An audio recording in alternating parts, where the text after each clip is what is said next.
Hello, ladies and gentlemen, what it be, what it do? It's your boy Keen Decker back at it again here with Miss Heirloom. We are going to be doing a Nick Cage movie tier list in which we've watched. How many do we have on this list here altogether? 2, 3, 4, 5, 6. I'm going to say 35 at least. Yeah, I think it's like 35. So we've watched like a third of Nick Cage's movies, like pretty much like a third of Nick Cage's movies, maybe a little bit under, but we've gotten a pretty good idea of, you know, we've watched a lot of the classics, a lot of the really good ones. So here we are. I have them all just labeled out and set here for us. Are you excited for this challenge? I am so excited. I have been waiting for this for so long. I am an avid Nick Cage lover. I love this dude. I think that he, like, you know, whether you think he's a good actor or not, he always makes films entertaining 100% of the time. Like, there's undoubtedly bad Nick Cage movies. Oh, trust me. Mm-hmm. But seeing Nick Cage in them just makes me happy. So I can at least get through like the worst movies. One of them tested me, but let's see, are gonna start off with Mary Sue Gets Married. You didn't watch this one. I watched this one with my parents like not too long ago. Mm-hmm. This movie, I 100% think it is just one of his best movies. Like this, and it's not even like a Nick it's probably because it's not like a Nick Cage dedicated movie. But like it's essentially, think of like the plot of Wizard of Oz where somebody goes kind of like back or like in Wizard of Oz case she goes to like a different world essentially. In this one she just goes back to her past and gets to she gets to relive her memories, see her grandparents again, see her mother again, see a bunch of people that she hadn't seen in like forever, and she tries to like change her history essentially. It's really endearing. It is super beautiful. The writing is wonderful. Nick Cage plays like this dweeby guy who's like a singer who's really fucking full of himself. And it's so good. I 100% am gonna put it in S because I believe it is just one of his best movies. Do you remember Moonstruck? I am currently reading about it right now. Yeah, no, you're good. Moonstruck is interesting. Moonstruck is actually one of the first Nick Cage movies that I watched. This was with my parents a long time ago, and the movie is essentially, I don't remember where it takes place. Does it take place in like the Bronx or something? I can't remember specifically where it takes place. Let's go with that. I remember. It takes place in like a city setting. Somewhere. Yeah. And well, how does it start out? This girl, I can't remember what the leading actress's name is. She's been in a couple of things, but isn't it Cher? Oh yeah, it is Cher. It fucking is Cher. You're totally right. I was wondering, I was like, why don't I can't remember specifically, but it is Cher. She is supposed to marry this dude, but he has like problems with his brother, and so he sends Cher. Oh right, yeah. Okay, I remember. Yeah. This is ridiculous. He sends Cher to go smooth things over with his brother. And his brother is Nick Cage, who is a fucking lunatic. Mm-hmm. He's like wearing wife beaters. He's like always angry. I think he has an accent too, if I remember correctly, in the movie, which is always classic. But yeah, she goes to like smooth things out with Nick Cage, who's the brother. Ends up like TLDR falling for him. Even though she really doesn't want to. She's like, no, this is bad blood. It's gonna be, you know, the family, they'll never accept this. But it's cute. That's right. He has a fucking wooden hand too. Yeah, he has a wooden hand. Yep. What else about the movie? I mean, the dad's like cheating on the mother. And the mother is like pretty sweet. She's like trying to keep the family together. and like ends up going on a date with like some guy, but she's like, hey, I'm married, like buzz off essentially. But yeah, altogether I think the movie's pretty good. What do you think?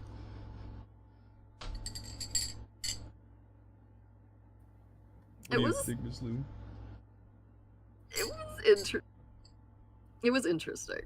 Yeah. I have like nostalgia for this movie, but I don't think it's one of his better movies. No, but he's ridiculous, and it is a Nick Cage movie for sure. I would put it like in B, probably like maybe yeah, mid. I like that. I like that too. Perfect. Next up on the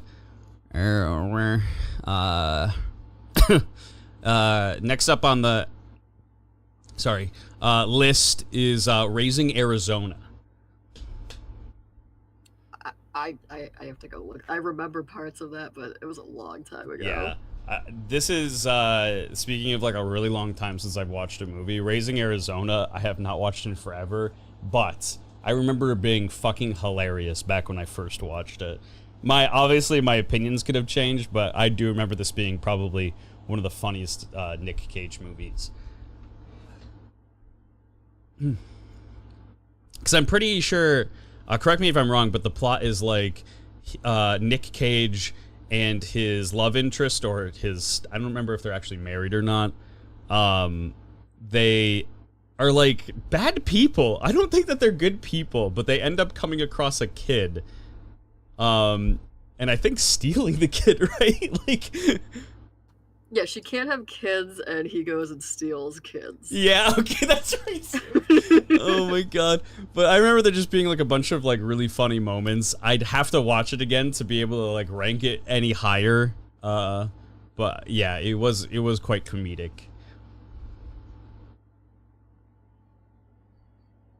Actually, let's watch the trailer. Let's watch the trailer. It's definitely one of his better movies, though. It is actually just a good movie in general, yeah. Like, I love how Nick Cage has, like, off-the-wall insane, and then he has, like, actual good fucking movies. Actually, though. Oh, God, he has the fucking look, too. Here's the trailer, chat. Oh, fuck, wait, you can't see it! Chad! Hold on. I got you. What a way to start. That was scary.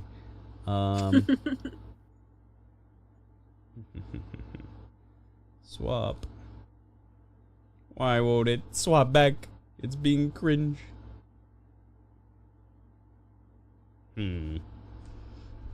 It's weird because like when I'm recording and this happens, I just switch the tab and then it goes back to normal. But for some reason, when it's like this, it does not go back. Yeah, like I can see it perfectly fine in Discord. Yeah, I don't know why. Maybe it is because I'm streaming it to Discord and then try to stream it here at the same time. Let me open up, I guess, browser capture or display capture. Actually, let's do this instead. Let me remove the capture and then put it on this one.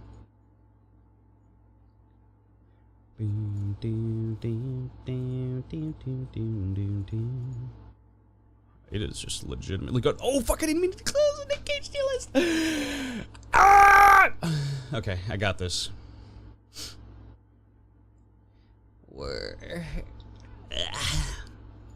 Totally professional. Thank you. I'm a completely professional streamer. What can I say? Hi, Pete Time. Hi, Bowtie. I am trying to get the. I'm gonna have to just do display capture. I don't know why it's being so lame. Sorry, chat. Display capture. Here we go. Drag this down to the bottom. All right. Let's watch the trailer. Son, you got a panty on your head. Just drive fast, eh? Oh god, he has got like the Joe Dirt thing going. Ed was in the county lockup in Tempe, Arizona. You're a flower, you are. A day I'll never forget. I do. You bet I do. Oh, that's right. He marries the cop. My lawless years were behind me. Fine. Our child rearing years lay ahead. But biology conspired to keep us childless. You go right back up there and get me a toddler. I need a baby hide. I got more than I can handle. At the time, Ed's little plan seemed like the solution to all our problems. And the I answer mean, they have spares. to all our prayers. He's beautiful. What? Are you kidding? We got us a family here.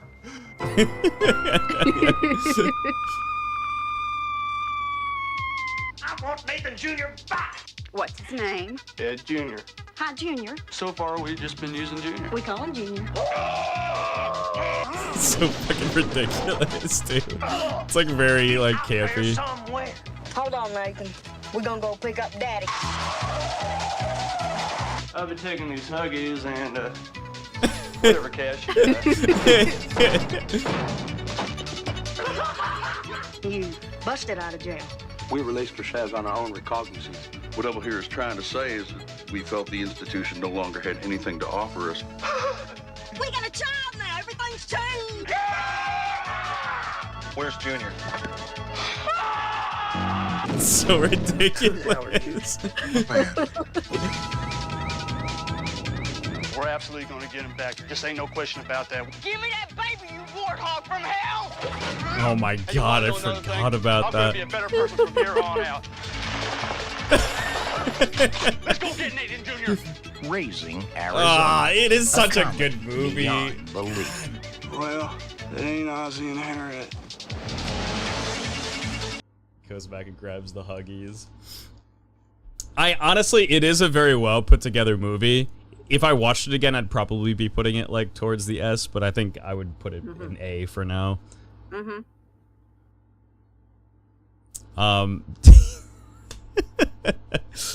Oh god.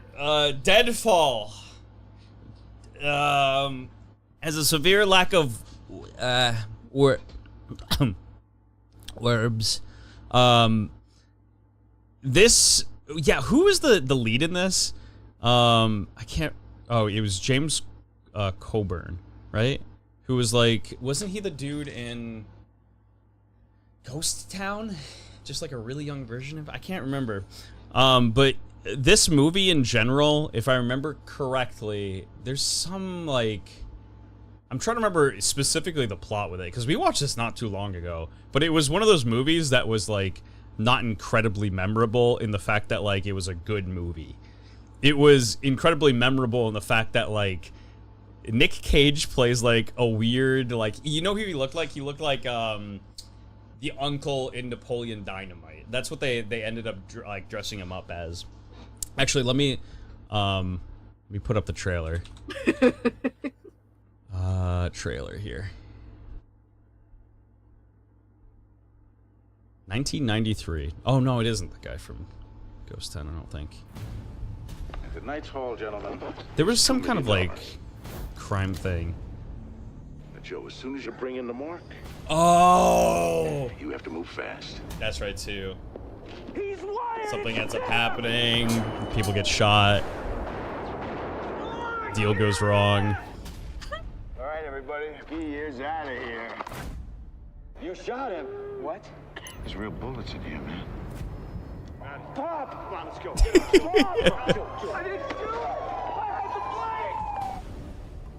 Here's your cut.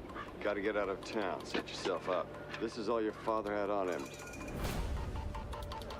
I'm looking for Lou Donan, Who's asking? his nephew. So you're his nephew, huh?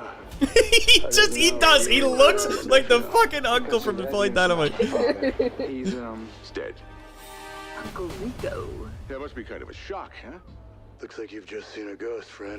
Listen, you might have to help me on this one, kid. It's the classic possum trap. So essentially, he has to get really, really close with a bunch of gangsters. this con once before. He ends up falling in love with a woman who's kind of, I think that she's the love interest in the first place for Nick Cage, but she kind of plays like a flirtatious. I don't remember if she's actually a prostitute or not, but he kind of starts to fall for her. She doesn't want to, but like at one point she betrays him. And he actually does a really good job. The lead actor is pretty good. But the movie altogether is just so incredibly forgettable until it gets to like the really weird parts where Nick Cage is being like a fucking crack addict. Like he's I remember Nick Cage dies at the end of the movie in a pretty gruesome way, right? Like yeah, I think he does. I want to say that he dies in like a really weird way where he gets like crushed or something. But yeah, the movie altogether, it's definitely some better movies out there for Nick Cage. I don't know, where would you put it? I'll ask Worm. I'll ask you first. Where would you put it? Well, it is definitely crazy Nick Cage. Like, real good crazy Nick Cage, because it's hilarious. So, Very true, very true. it's not that great of a movie, though. Let's be honest. How about we go with C? I would agree. I would agree with that sentiment. C, I think, is a proper place for it. Like, maybe mid-C. It wasn't a bad movie, but it wasn't anything special. Like, it was definitely entertaining to watch. Yeah. Guarding Tess. Oh my god. All you. Alright, so Guarding Tess is actually a pretty special movie. I think it's really, really good. I'm trying to remember specifically who Tess is. Oops. Isn't she like the older lady?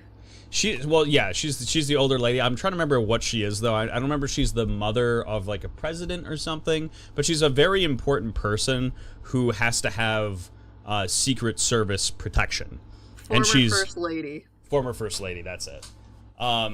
She is insufferable. She is a miserable old woman who is, like, I mean, if you watch the movie, you fucking love her. Like, she is so, like, sassy and mean to, like, her guards and stuff, and I think she does a wonderful job in the movie, but she's meant to be, like, this insufferable person who scares away all her Secret Service agents, and the only one that she will ever kind of listen to / work with is Nick Cage, who's, like, the head of the security, and she's always making problems for him. He's like, can you please, just for, like, once, just, like, help me out here? And she's like, no, I don't want to listen to you. Now give me my medication, please.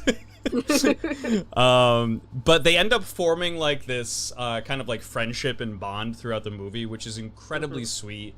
And by the end of the movie, I won't spoil how it kind of ends, but they're very, very good friends, and it's like a very bittersweet, sad / happy ending. But it's a very feels-good movie with really, really good acting, and I think Nick Cage actually does a pretty good job acting in this movie as well. I would put it towards, like, the low S. I would agree. Oh my god! We're so agreeing. It Could Happen to You. We watched this one pretty recently. Did we finish it? I don't feel like we finished it. I think we watched, like, maybe 2/3 of it. Mm-hmm. I don't oh, go ahead. It was okay. Hmm? It was okay. I agree. It's supposed to be one of his better ones, but It was not. I see it, but, like, because he's not insane, crazy, off the wall. Yeah, he doesn't play like Nick Cage in this movie. He plays like an actual character, where he's just, they say it like in the very beginning of the movie with like the narrator, that he's like this really, really just nice guy, upstanding citizen. He plays a police officer, I think, in Chicago. No, maybe it's not Chicago. It might actually be New York. Oh yeah, because of the fucking, his girlfriend. It was definitely New York. New York, I want this, I want this. You're like, oh god. But he has like this, are they actually married? They're either married or like fiance. I am looking it up.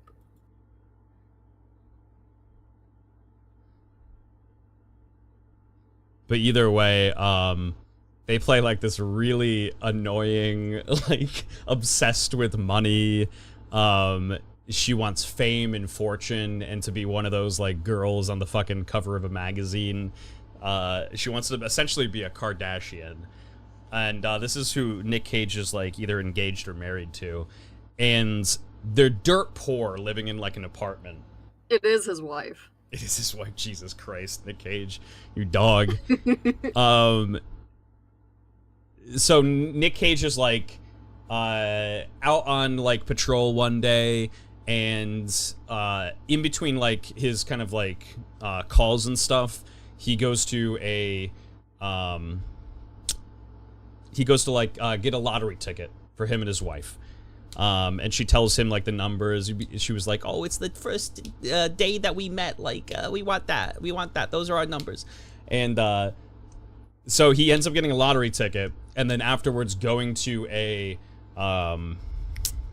like a diner, and the other lead character, the lead actress, she's like, she's just down on her luck. Her fucking ex-husband is terrible, milked her for all the money that she had, and then pinned a bunch of debt on her, ran away, and then like dropped all contact with her.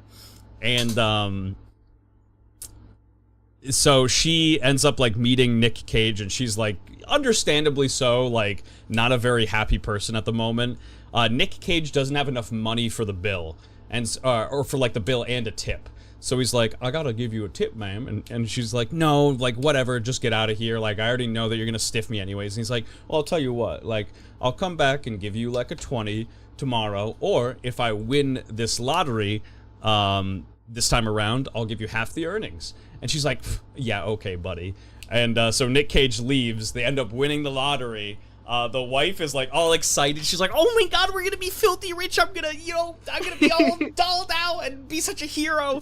And he's like, "Oh, that's nice, honey. Yeah, okay. But also, I promised this girl that I'd give half our earnings to her."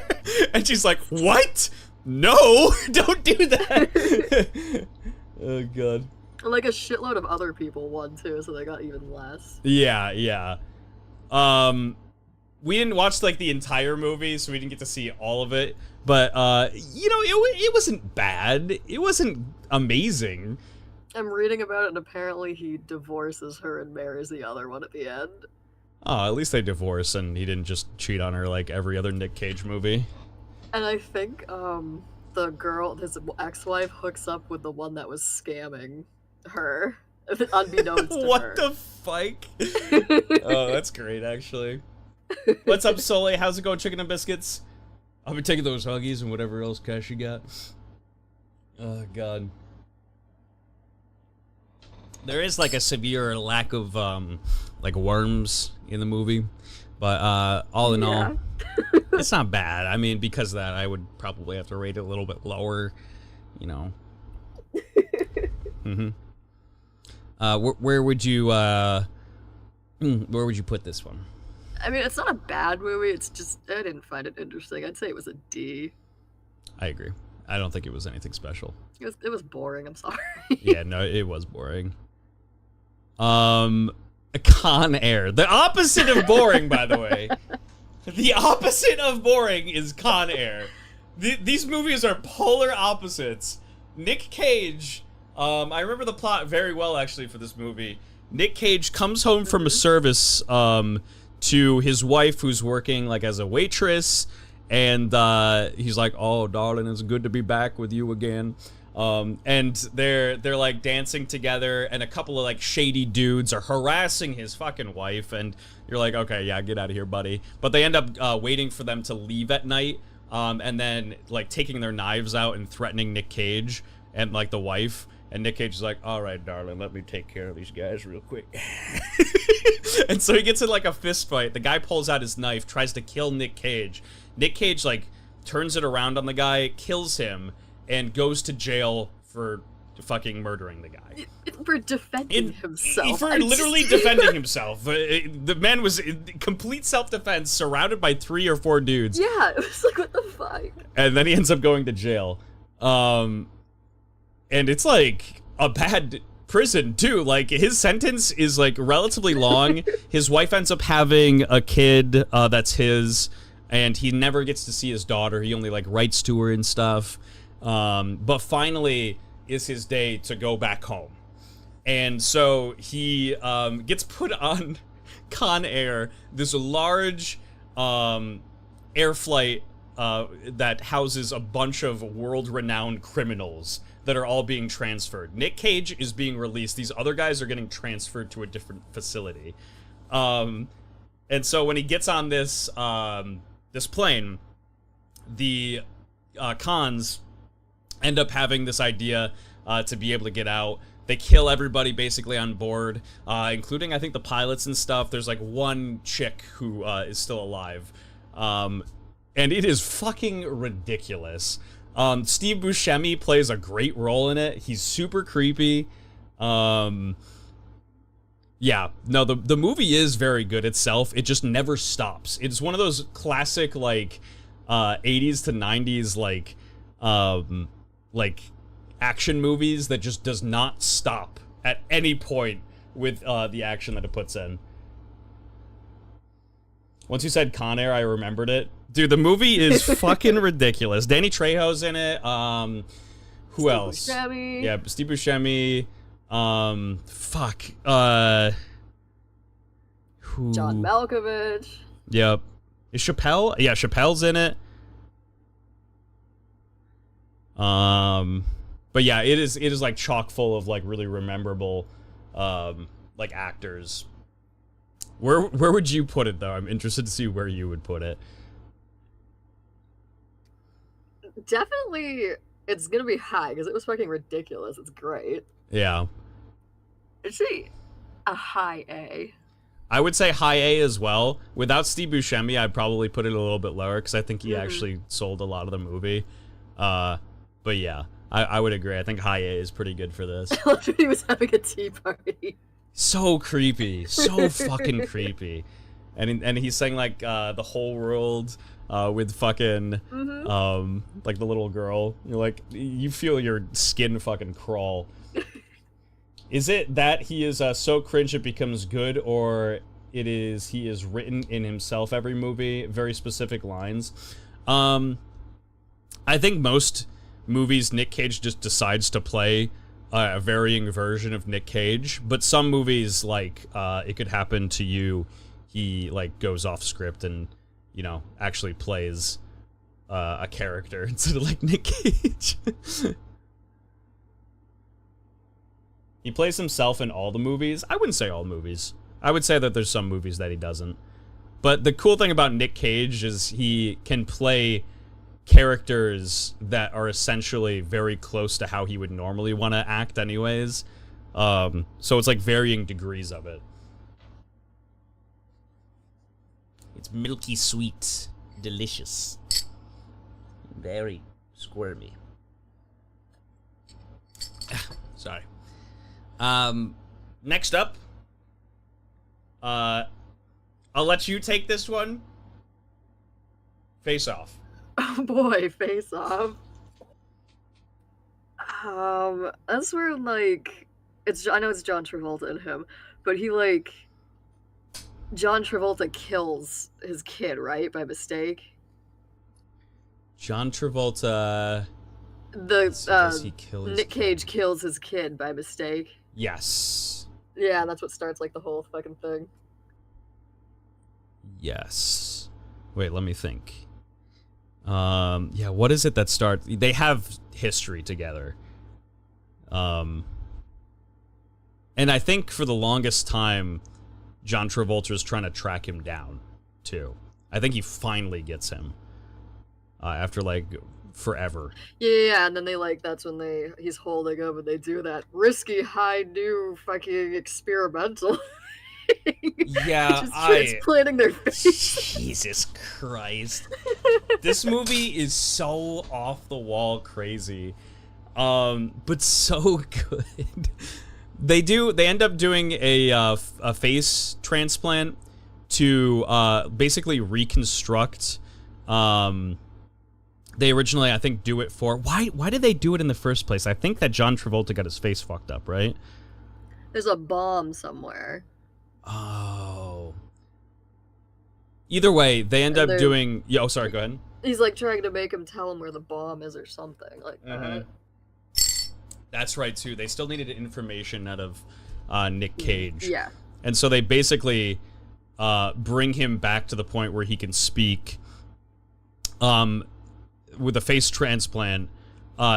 Nick Cage, it ends up all going wrong. Nick Cage steals John Travolta's face. It is so fucking ridiculous. Like, and then different body types. You think like he would fucking know. You think that they would know, because, yep, I mean, we'll get into it later, but there's certain things with the wife. I have a certain question that I... Yeah. I guess maybe their Johnsons are just similar Johnsons. How does she not know? But Nick Cage lives John Travolta's life as like a good guy officer, and John Travolta has to delve into the criminal underworld as Nicolas Cage to figure out all this information about this bomb. And it goes on for a really, really long time, but it's all very well paced. The acting is all really, really good, if I'm gonna be honest. It's actually one of the better acting movies from Nick Cage, too. And yeah, by the end of it, you know, everything ends up working out. You said that they're doing a Face Off 2? They were planning one? Me? Yeah, I think I read that somewhere. Which would be kind of funny. I'm not gonna lie. I don't think it needs a Face Off 2, but I think this is one of his best movies.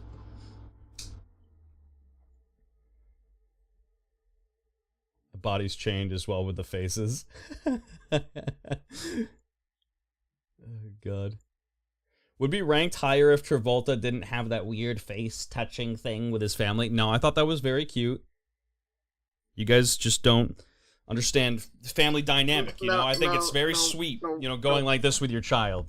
You know? It really sells the face-off element of the movie. I'm with Bowtie. That's fucking weird. It was completely forced to be in that movie, I'm not gonna lie. It was odd.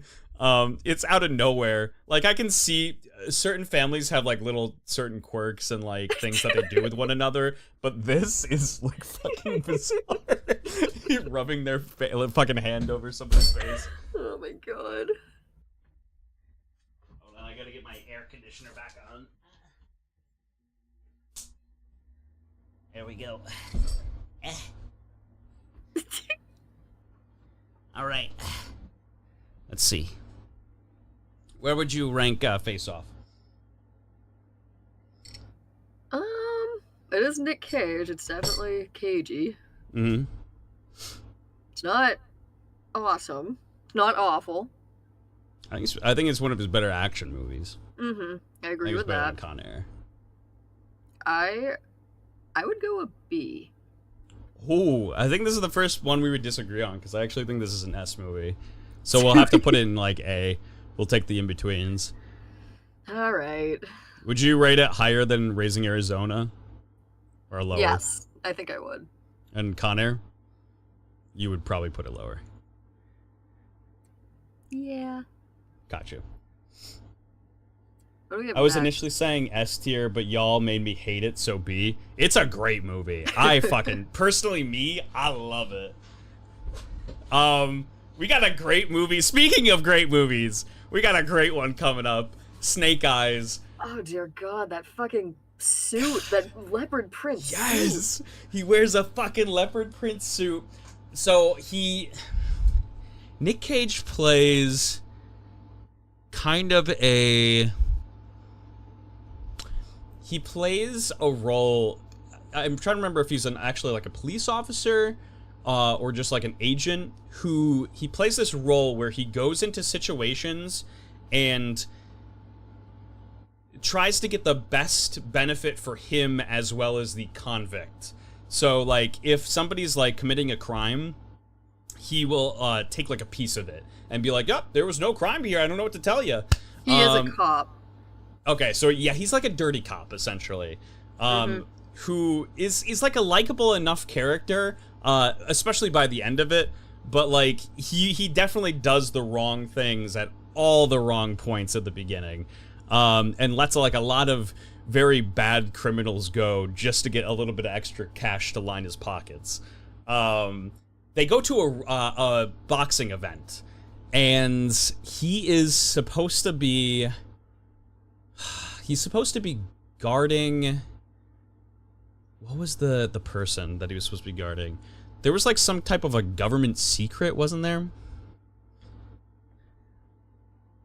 I'm trying to remember specifically. Yeah, I'm reading about it really quick.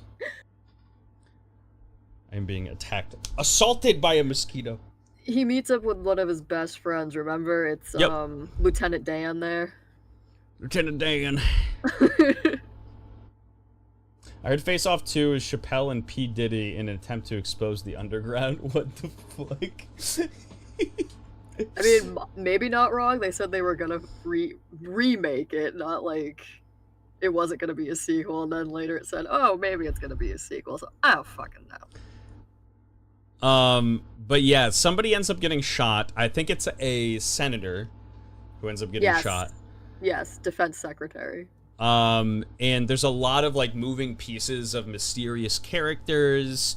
You spend a lot of the movie going kind of backwards and seeing where Nick Cage was during all the events, and then seeing where other characters were. It's very Clue-like in that fact. So it's like a little bit of like a murder mystery that is going on. And by the end of it, his best friend is crooked, and he tries to get Nick Cage. He's like, hey man, like, you've always been crooked. You've always made the wrong decision. Just look past it and do right by me, and I will make you rich. Like, I will line your pockets full. And Nick Cage is like, sorry, buddy, I can't do it. Like, finally makes, like, the right decision. And I think that the acting in the movie and the plot itself was pretty good. I don't know. I thought it was very enjoyable. I did like it too. It was Nick Cage, and it was fucking great. Where would you put it? I think I would give it like a high B. High B? I'd put it in A. I think that's probably, I'd probably put it right there. Low A works. The Family Man. Okay, so I actually need to look at the trailer, because I have watched this movie, but I haven't watched it in a long time. I have not watched this one. Let's see. Don Cheadle. Already top tier. I'm giving everything I've got to this deal. You're a credit to capitalism, Jack. Come on, Dad, get up. It's Christmas. It's Christmas. Jack, strong coffee. Where's my Ferrari? You got a Ferrari? Just tell me I want to say it's like a Groundhog Day situation. A glimpse of what? This is not my beautiful house. This is very strange because this isn't my house. This is not my beautiful wife. Those aren't my kids. Oh. You're not really my dad, are you? I don't have time for this. I'm in the middle of a deal. Well, you're working on a new deal now, baby. Good Lord. You must have needed this every day. Yeah, you need it in Mad Wheels. You want me. That is the general idea. How can you look at me like you haven't seen me every day for the last 13 years? Yeah, this is a good movie. Fuck. Can't keep coming in and out of people's lives, messing things up. It's not right. I need you to remember me, Kay. Keep it with you no matter what happens.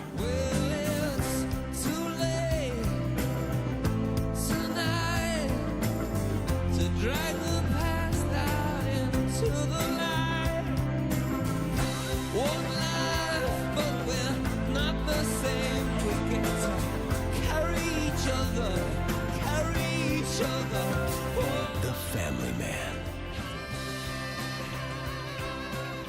Yeah. This movie was actually pretty good. I probably wouldn't put it I wouldn't put it in S. I probably, if anything, would put it towards like high B. But it was like a really well put together movie where he has to kind of learn to be a good person, ends up having a family that he, like has never seen before, never met. And I want to say that it was kind of like a Groundhog Day kind of situation where he has to relive things, but I don't know that 100%. It was a long time since I last watched it, but I do remember it being a pretty good movie. Never saw this one, but it seems like a good movie. It's very well put together, which is something to be said about some of the Nick Cage movies that he ends up taking. I'd probably put it actually above Moonstruck. Oh, I see what's next. Yep. Yep. So next we have the wonderful movie with Nicolas Cage, Moonstruck. Sorry, not Moonstruck. Adaptation. Sorry, my head's not working very well right now.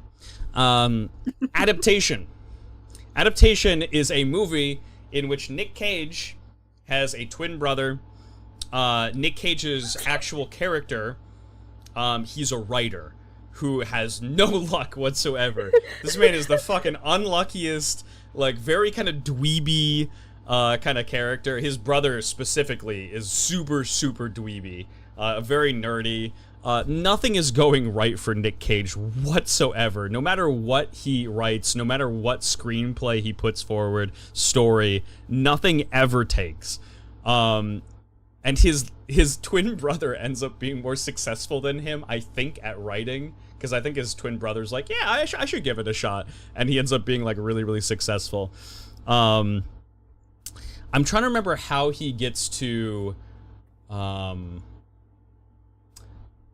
meeting what's her name? What's the actress's name there? Meryl Streep. Yep, I was just gonna say that. He ends up meeting Meryl Streep and writing a story. I think he wants to... God, I'm trying to remember. He wants to kind of be engaged with her day-to-day life to see what she really, really does, to the point where... I think he's writing a script about a book that she wrote or something. Right. Oh, that's right, too. Hence adaptation. Mm-hmm. And she's like inviting to the whole situation, but at certain points she's like very mysterious and like doesn't let him in or let him know certain things. So he takes it upon himself to start to kind of snoop, and he ends up finding out some really weird things about her. They are making some kind of drug. I don't remember what drug it was, but her and her like boyfriend, Meryl Streep's boyfriend, they're making like some type of drug. They're up to very nefarious things, and it's made from orchids, and it's like it fucks you up pretty good. Yeah. Her book was called The Orchid Thief. That's right too. But it's very like, this movie is super, super well written, and like it has such a natural slow progression to it, so that finally when it reaches like the climax of the movie, it feels like really, really good, because throughout the entire movie you're just kind of expecting it to be like, oh man, this guy just never gets anything done. His luck is always just so bad. But by the end of the movie, he ends up like being kind of like a hero in a very sad way. But yeah, the movie itself, I can't speak much more on it because I just highly suggest you watch it. Mm-hmm. This is my favorite Nick Cage movie, I would say. I do love that they Lindsay Lohan Parent Trap it though, and he plays both him and his twin brother. It's so fucking goofy. It's so goofy. And he puts on like his little like nerdy voice for it that he has in Mary Sue as well. Actually, let me put on the trailer for you guys. Really selling Nick Cage movies. I can't help it. What can I say? Yeah, just to give you guys an idea. She hates me. She's disappointed. I could see it. He's like balding. Like you can see his hairline's all fucked up. He's got a wig on. She thinks I'm bald. Oh yeah, he's a loser too. Like he's like he tries to get with women and like. Thanks. Wow, that's That's nice to hear. To begin, coffee would help me think. Coffee and a muffin. I'm going up to Santa Barbara this Saturday, and I was wondering. Oh.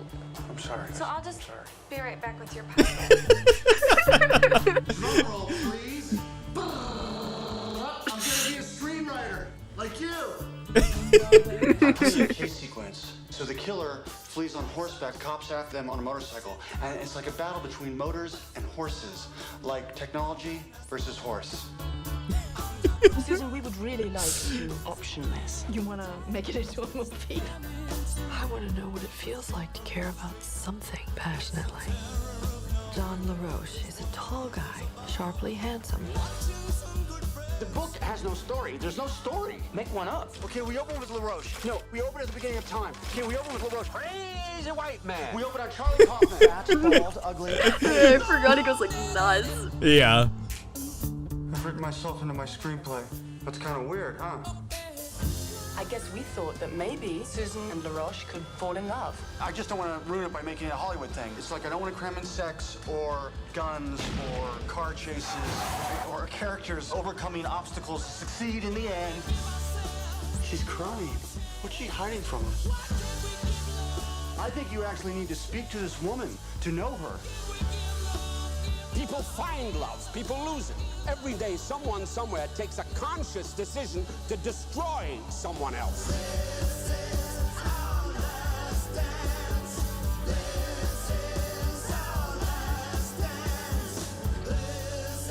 Who's gonna play me? I think I should play me. Oh God, I actually get chills watching this movie because or watching the trailer. I just remember certain things, but I don't know where you would rank it, but it is like top for me. I would have got in the high A's. Okay, so we'll put it like somewhere over here. We'll go somewhere over here. That works. National Treasure 1. I don't know if I can't even lie to you. I watched this movie probably twice. I don't remember it very well, other than it was just a classic action movie. Like, I know it's entertaining. I know he does pretty good in it. I just don't remember how you get from A to B. Yeah, I don't either. Everybody fucking remembers this movie though, and everybody always is just like, yeah, man, it's like the John Wick of Nick Cage's career. Mm-hmm. Like it legitimately is. I can help with Nat Treasure. Oh no, just basically kind of like what we remember it being as a movie. I watched it like when I was relatively young. I thought it was good. It was a really well put together movie. Yeah, like when it came out. When did it come out? I want to say it was the early 2000. No, not early 2000s, but like maybe 2008, somewhere around there. 2004. Oh wow. Actually, fucking early 2000s. But it was a good movie. I would say, all I remember is him saying, "I need to steal the Declaration of Independence." Steal the Declaration of Independence. Only twice rookie numbers. I never really had a reason to watch it more than twice. I'll be honest. 2004. I know that's actually crazy. As far as like a wormy score, as far as like a little wormy score, I say it would probably be B. I'd probably put it in B. Yeah, that's about right. Mm-hmm. Yeah, probably right around there. The next one is Lord of War. Oh, we just watched that one. Mm-hmm. Low-key, not awful, but not great. This movie, like, was one of the movies that I was actually pretty engaged with. Mm-hmm. Nick Cage plays an arms dealer where he sells to everybody. He originally like works with his family.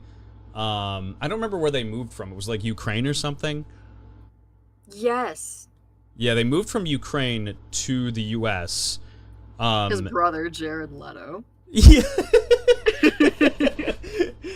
And they're like a Jewish family, and they have like a restaurant. And one day, the father, they live in like a really bad neighborhood. The father like goes to ask him to do something, and he shows up right in the middle of like a gunfight. And he gets this idea. He's like, man, I don't want to be like a loser anymore. I want to like, you know, guns like basically rule everything. The people who have like weaponry are like the people in power, but the people that are stronger than them are the ones that supply it to them. So it's like, I want to deal to everybody, whether you're a good guy, a bad guy. So he makes friends with like the fucking U.S. government. He makes friends with I can't remember what country it was in Africa. He ends up yeah, it was an African. I was gonna say some African warlord. Yeah, an African warlord. He ends up like making friends with. And getting himself into so much deep water. But it is a really good movie. Like, I actually was, like, very engaged throughout the entire movie itself, and I thought Nick Cage did a pretty good job. He really reined it in. Except for when he was, like, stalking that girl and, like, ended up marrying her. It was kind of Oh my god, that was so funny. Oh my god, yeah, at the beginning of the movie, he's like, oh, my, we'll just say, like, Michelle. I don't remember what her name is. She's like, yes, my Michelle, like, she doesn't know it yet, but her and I, like, are gonna be lovers. Like, she's my dream, my everything. Yeah, she's like a supermodel, and he fucking arranges that he meets her at a hotel. Like, he clears out the whole hotel. The whole it's just hotel. her and him. Oh. So fucking weird. Bonus points if Keen can remember why it's called Lord of War. It's called Lord of War because in the movie, the dictator says Lord of War, and he's like, I think you mean Warlord. And he's like, no, I like Lord of War more. And you're like, oh, okay, cool, buddy. Basically has no code. Because the African warlord called him that? Yeah. Attaboy. But yeah, everybody did a really good job in it. I would say for me, it's like in an A tier. Yeah, I can do that. Say the worms its way up here into the A tier, along with the rest of the squirmers. I would say probably just below Face Off for me. Yeah. What's this next one? Oh, that's the Weatherman. Oh. That's one I've seen. One you said you maybe have seen it, but you don't remember it. I don't remember it. I don't remember it either, but I know told you it wasn't awful, wasn't great. He's like, obviously he's a weatherman, and he's super depressed, and his life kind of sucks. Let's go. Classic Nick Cage.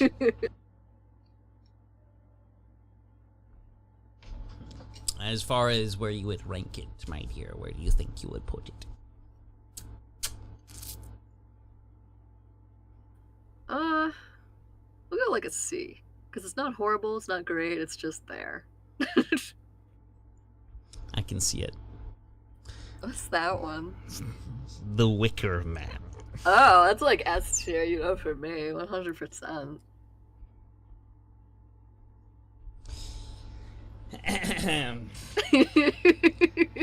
Let me tell you the yeah.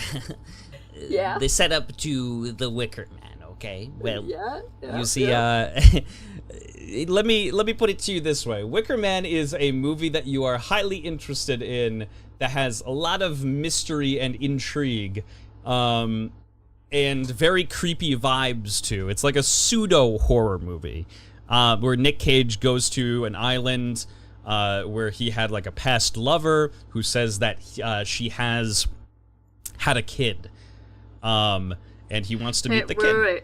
An island only inhabited by women. Yes, only inhabited by women. Nick Cage is like, oh, unga boonga.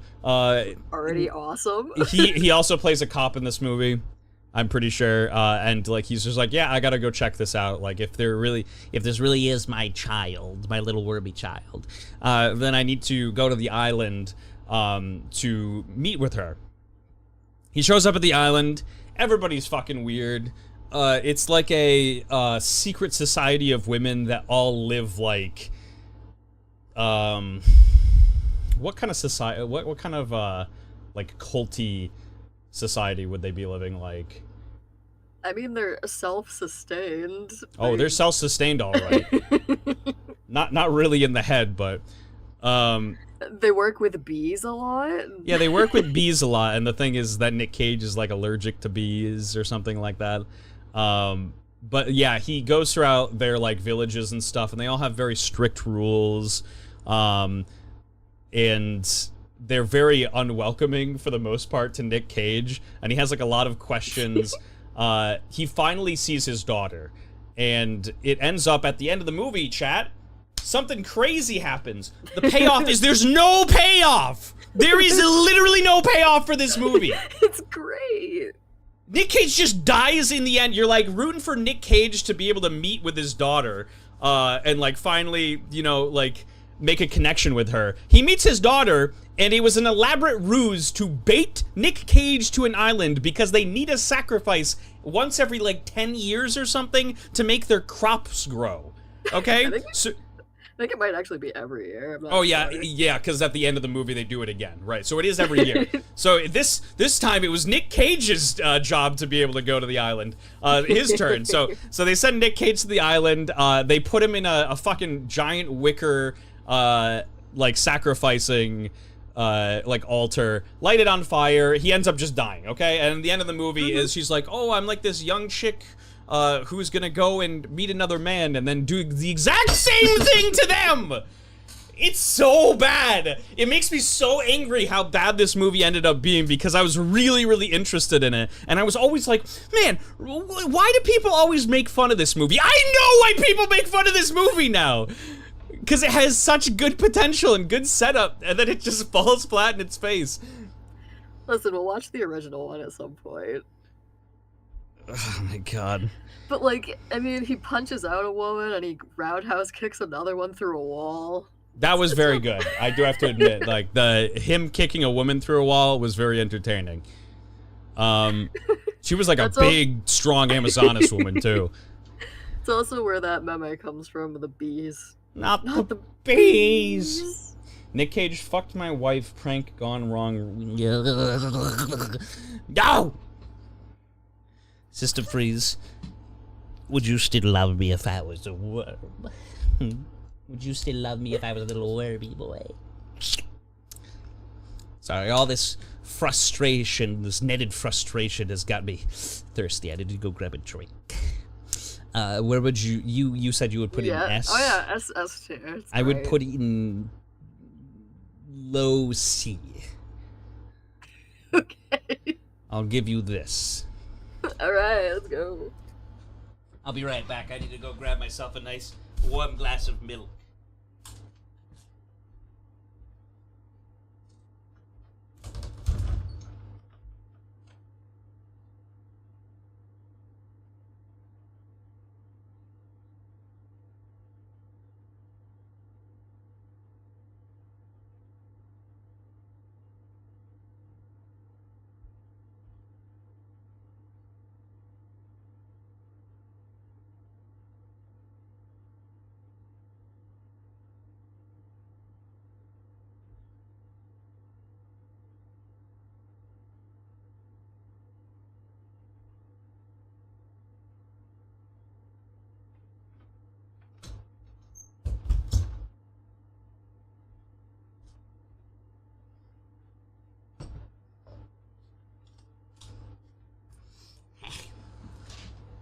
I have a sleeping person next to me, and I'm playing with fire, having your stream on with no headphones.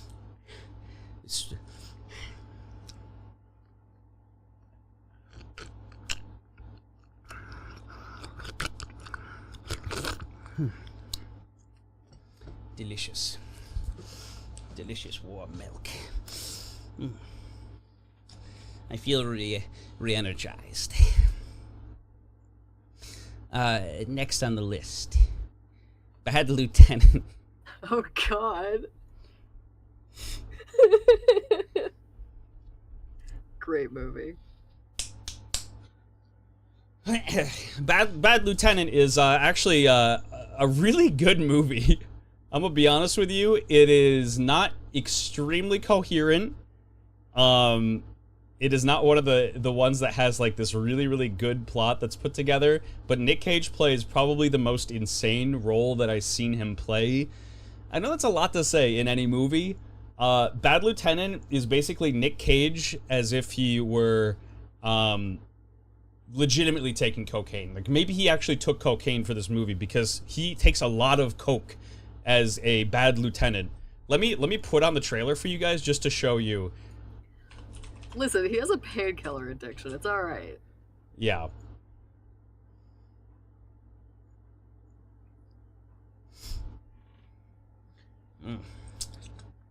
Drinking ASMR kind of getting me thirsty. I drink these milks to get the wormies. If you drink enough milk, you can... Who's that? Get worms. Please get me out of here. You want me to get wet on account of you? Hey man, I got on Swiss cotton underpants. I'm gonna drown, sir. Come on, we'll get the time of death from autopsy. Please! Come on, man. It ain't worth it. You are crazy. Come on. You okay? The good news, Terrence, is I'll okay you to return to full duty.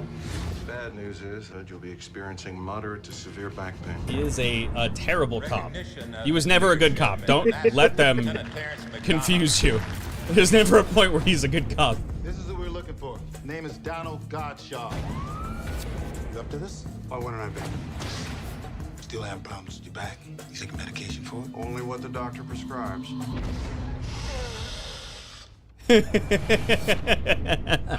Yep. Ah, yes. Got any illegal substances on you? Because I want them. Who are you? I'm Dave, the guy you robbed. To make it right, you gotta come up with $50,000. Don't make me look for you, Terrence. I'm stepping outside. I'd like to talk to you. I want to give you a chance Oh, to that's make right, some money the Exhibit is in old-fashioned this. way. With a cop protecting you. You a crazy mother. He does so much coke in this movie. It's amazing how much you can get done when you've got a simple purpose. I remember asking you when we were watching this, I was like, is that fucking Exhibit? And empty your pockets, dump out the handbag. You want a hat? Yes. Where the sun always shines. What are these iguanas doing on my coffee table? There ain't no iguana. Yeah. There are. There ain't no iguana. Where's the 15,000? Put that gun away. Kill all of you. To the break of dawn, baby. Sometimes I feel like You think Nicolas these Cage. guys care you're a cop? Shoot him again. What? Fool. His soul's still dancing. I love that. It's so good. Yeah. This movie's so good. Where would you put it? I definitely in the A's because it's a wild ride. I think I would put it above Con Air. I would probably put it like low S. So we can go like top A. You can put it low S if you want to. Okay. It's a wild ride. Should be seen by everyone. A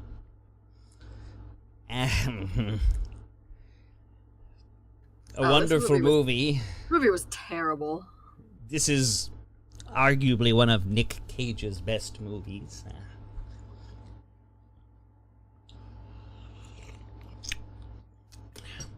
Knowing he performs a lot of magic in this movie, and by that it is a terrible, terrible movie. This movie is horrible. This movie is so shitty. It is unbelievable. But he can read secret messages. Okay, so there's, you know how Wicker Man has like a good lead up and no payoff whatsoever? That is this movie, except there's not even really any lead up. You're just like, oh, Okay, the plot of it essentially is, I think his, it's his son can, like, his son hears, like, voices and sees people, and Nick Cage comes across this, kind of, like, fucking manifest-looking thing that is in a time capsule. Yeah, I was gonna say it has to do with the time capsule. That this young girl in, like, maybe middle school, could be elementary school, ended up writing, and then she went insane. And so they buried it in this time capsule. It comes up later, and Nick Cage gets his hands on it, and it's filled with just a bunch of numbers. And all these numbers are dates as to when tragedies are going to be happening. So he's, like, following the next tragedy. It's like, oh, man, this was, like, 9/11. This one was Vietnam. Like, just, like, he's circling them as he goes. And everybody thinks he's insane. And then he goes to find, like, the girl. Yes. That wrote the fucking messages. Yes. Ends up finding her, and it turns out, chat, I know, crazy, hear me out. Aliens. Aliens, chat. The aliens know when all these events are going to be happening. And so it's a doomsday event as the final number on the list, where the world is gonna end, and Nick Cage tries to get to safety, which is like this giant alien UFO like lands down. It's with, like with him, his kid. yeah, his kid, and his love interest's kid. That woman doesn't make it. No, she does not. She gets fucking plowed by a car, and crushed into little bitty pieces. So yeah, at the end of the movie, Nick Cage is like, I'm going with you guys. Me and my kid and this other kid, we're gonna get out of here, and the aliens are gonna take us to a better place. But the aliens are like, haha, psych, Nick Cage. We only want the kids because they can hear us. You have to be able to hear us to get on the ship, you dumb fuck. Don't you understand that's how it works? And he's like, no, but I guess take my kid, or else I guess the kid doesn't get to live either. So basically just the two kids get sucked up. And do you remember the end of Mass Effect, chat?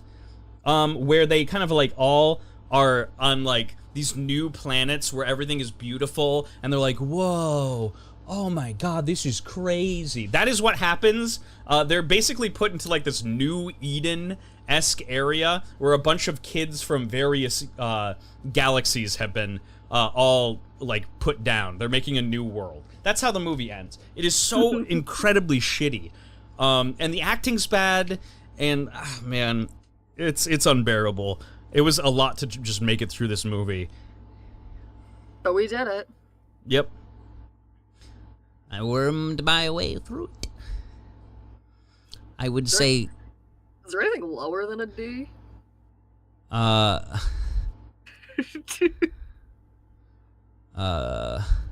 Is there a brown color? Oh, no, let's just get this one. Add row below. We'll make it... never again. Unwatchable. Literally unwatchable. It's down there. And if you think about it, the kids have to procreate those planets, then the world would just end it out of the blue. Yeah, yes, Sully. That's exactly what should have happened at the end of that movie. They picked up a bunch of kids. Maybe it was just a bunch of different human beings. Here's the funny thing, though, is if they picked up a bunch of different human beings from various planets, and they were all able to breed with one another, right? Let's assume that for a second. When it came time for that, I don't think they would even make it there, because they're all carrying different fucking bacteria and viruses on their bodies. They would have just all killed each other. The movie made me so angry. I couldn't do it.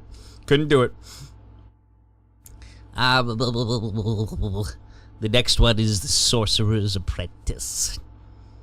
Magic. Worm beam.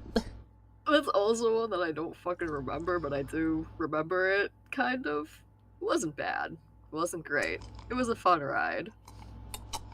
It's basically, you know the animated with Mickey, Sorcerer's Apprentice? They made a movie off that. Mm-hmm. So basically, Nick Cage is like the sorcerer, and God, I don't remember who the kid is. A kid like stumbles into where he's doing all his magic shenanigans, and he becomes his apprentice. Did you enjoy it? I did. It wasn't bad. We should watch it. Hey, where do you think you would put it? I'll give the entire rating to you. I'm gonna put it in a low B. Oh, cool. Yeah. Okay. If it's like low B, we'll definitely have to watch it. Pretty much anything below B is. I mean, Deadfall was like worth watching barely. With more magic and witches and wizards, we move on to Season of the Witch. Yes. Witchy. This... sorry. That's the one with Ron Perlman, right? Oh.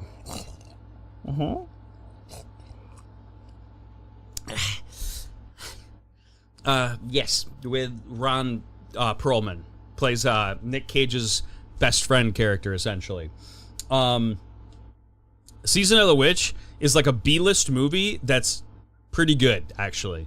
It like beats out B-list movie like stereotypes and ends up being better. But you could tell that this was like a side project kind of movie where they were just like, yeah, we'll just make this. Probably didn't have a crazy budget. Like, let me see what it was. Season of the Witch budget.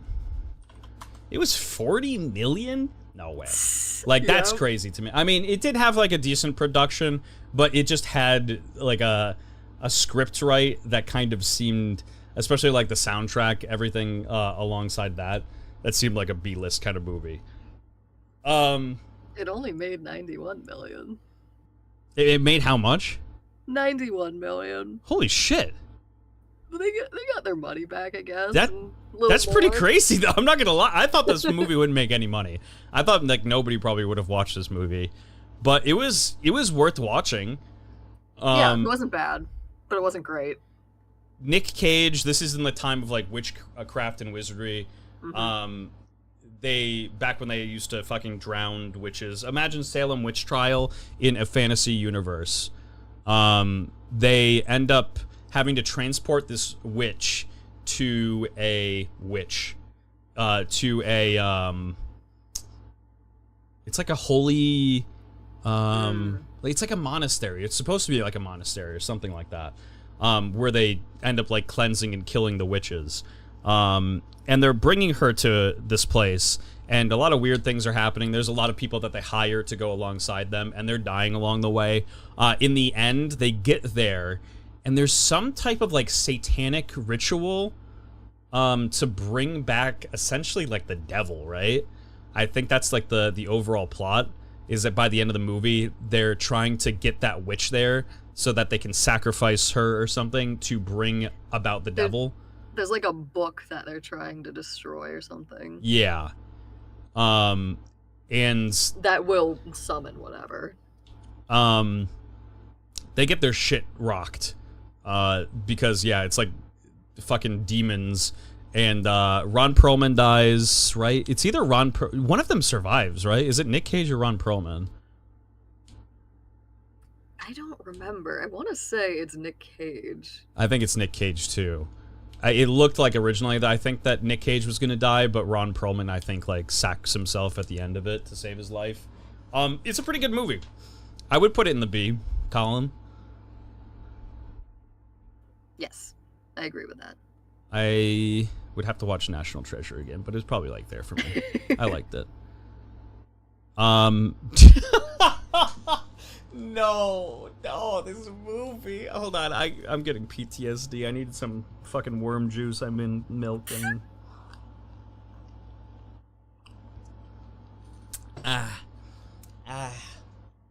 oh, that's the stuff.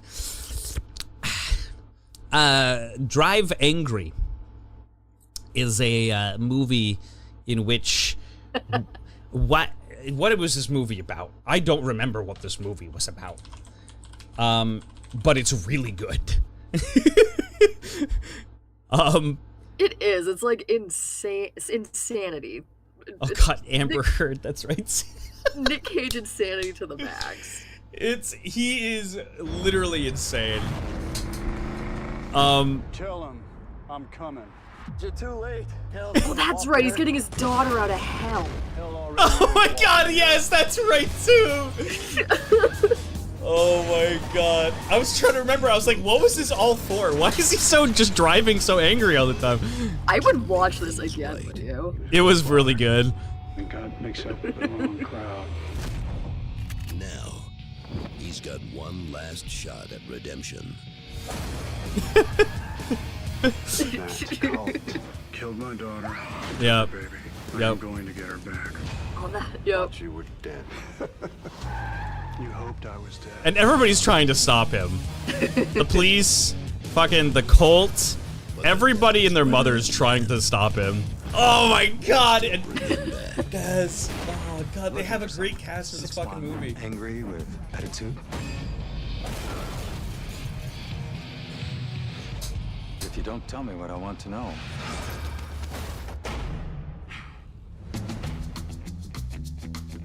22 miles of hard road. Now that's a hell of a ride. Just so you know, I don't pick up hitchhikers. I didn't have my thumb out. Oh, yeah. Oh my god. That baby girl's all I got. My whole life has been nothing but waiting, and now it means something. I'm with you until the end. Oh, yeah. Yep. You can't stop. And that's like literal Satan.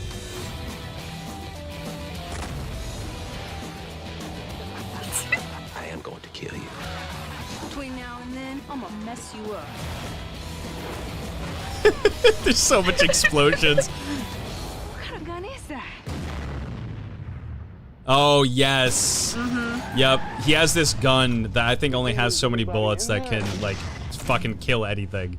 I won't see you again until you're 73. You I'll see in 3 months. What the hell does that mean? Shot in 3D. Wouldn't want to be you and say 3D? I would love to watch this in 3D. Oh, I would too. What's he gonna do? Not let me back in? A plus. I can't disagree with you. This is an A+ movie. It's just really good. What do you think? I mean, to anyone who has never seen a Nicolas Cage movie, I would recommend this first. This is classic Nicolas Cage. This is S tier 100%. TOS, TOS, TOS. I'll wait for it to come back. Yeah, we can't watch trailers, I suppose. Aw. It'll come back. What the hell? Maybe that one was just like, nope. This is Nicolas Cage. Banned.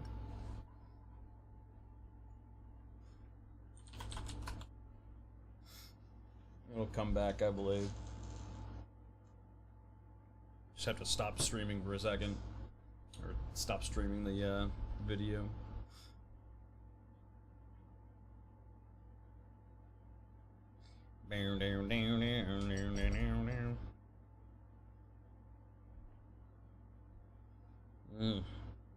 This milk is just so delectable.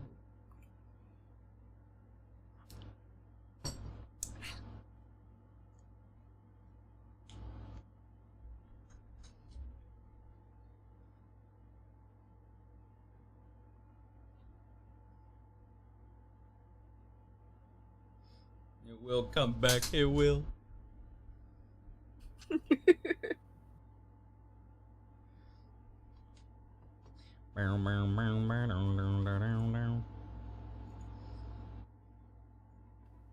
Summon all your worm power to bring it back.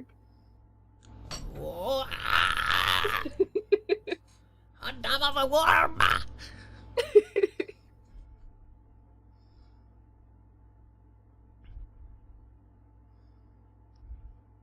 What do we have next? Rage. Oh, yeah. To be honest, I don't remember Rage.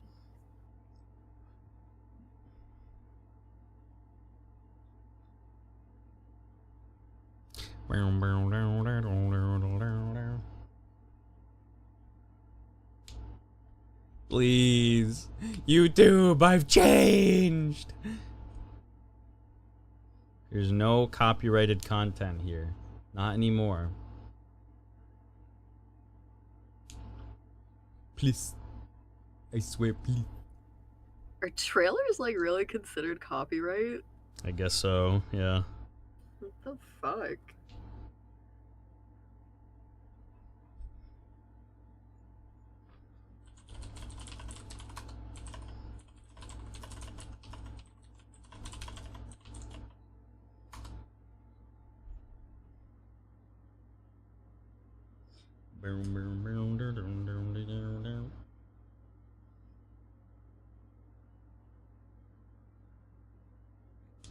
Yes, welcome back, ladies and germs.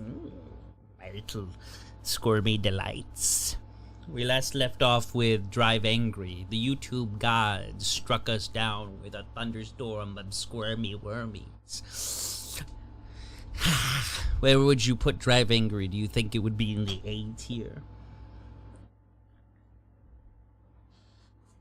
Oh, I said S tier.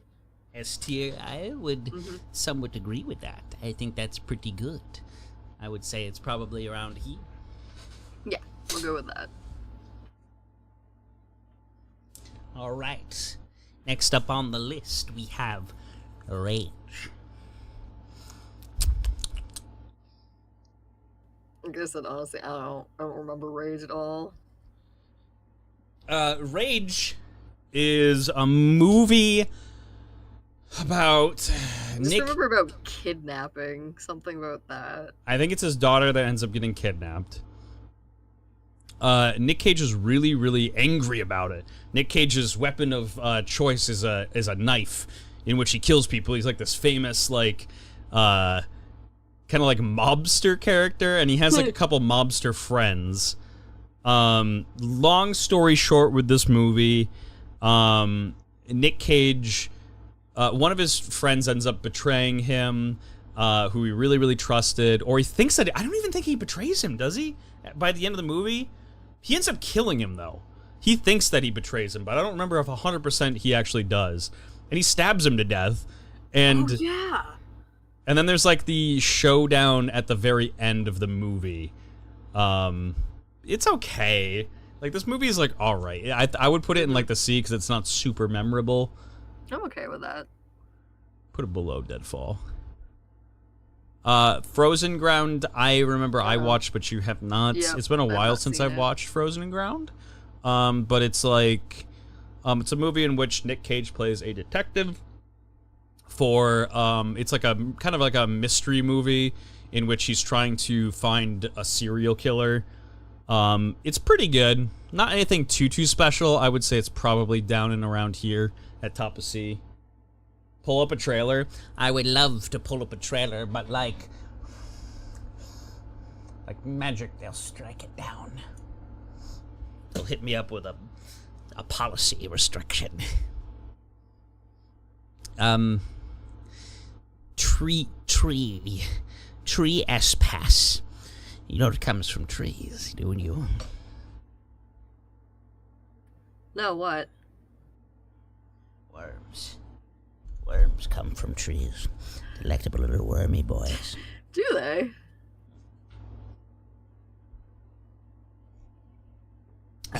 Sorry, I needed to indulge some milk to get me my head on straight. Nick Cage just does something to me. You chug all the milk you need. I need to save some. Trespass. Terrible. Isn't Nicole Kidman? Yes, Nicole Kidman is the wife. Yeah, and Nick Cage. Okay, chat. If I had to sum up Trespass, here's what Trespass is. Oh yes, hello, I'm a father who is not really around for my family very much. My wife is starting to think that I don't really love her, but I'm trying to make us money, and we have this elaborate house. No, sorry, wifey, I don't have time for you. Dad, I want to go to a party. No, what does your mother say? No, she's not going to the party. You're not going to the party. I'm going to go to the party anyway. She goes to the party. Hello, we're the police. We caught something suspicious going on. Can you let us inside? Oh, yeah, sure, let me inside. Hey, we're a bunch of robbers. They just get robbed by a bunch of fucking robbers who are the least put together squad. It's actually kind of entertaining in the fact that, like, usually when you have a squad of people robbing, like, whatever it may be, a bank or a house, they're usually very, very, like, together on everything. These guys they couldn't get their shit together for the life of them. Yeah, you have the wild guy, the guy that has his shit together, the insane one, and then the girl that's a cokehead. Yeah, and, yep. There was, like, the middleman, too, like, the older brother guy. Mm-hmm. The movie's terrible. There's a lot of screaming in it, and a lot of pointing guns at other people, but nobody ends up ever dying until, like, towards the end of the movie. Mm-hmm. Just a lot of shooting at people and pointing guns and threats and lies, and you're like, where is this movie supposed to be going? And it doesn't have any payoff. It's pretty boring. The acting's shitty, except for the older brother. I think did actually a pretty good job. Mm-hmm. He was kind of creepy. Mm-hmm. It's it's not worth watching. It's not. I would put it in the bottom. Never again. And then Never Again. You got it. Oh, right. I forgot we did make that tier. It's above Knowing at the very least. It was more entertaining than that. Mom and Dad. Oh, God. Oh, my God. I watched the trailer to this movie again. This was like a fever dream. Like, honestly, like a very wormy fever dream. Hold on. You want to talk about it for a second? Sure. If I'm remembering it right, I think, like, some signal comes across, like, the TVs and, like, radios and whatever, and all the parents, like, everywhere around the fucking world start going insane, like, bloodlust insane, and pretty much start beating and killing the shit out of all their children. It's insane.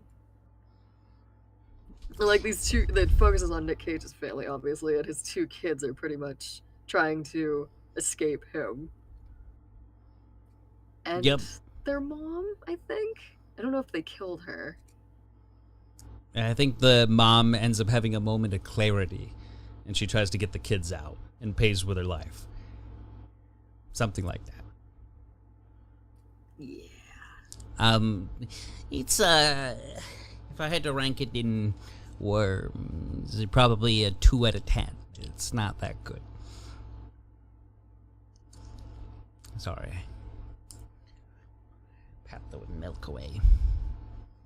Where would you rank it?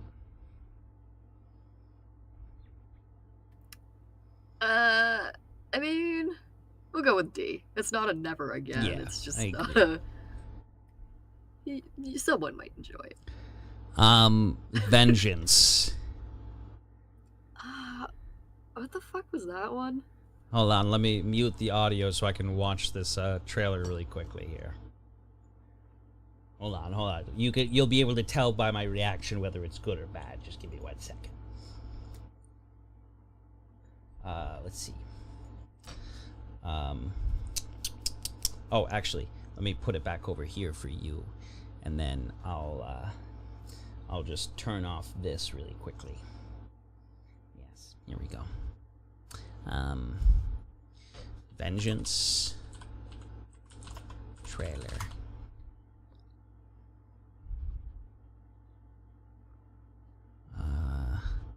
Nick Cage.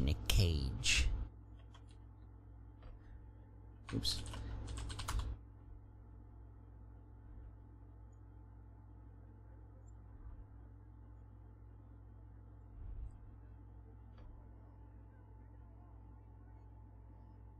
Oh.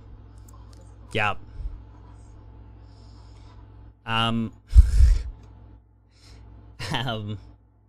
Chat, I remember this movie very well for the first 30 minutes that we watched it.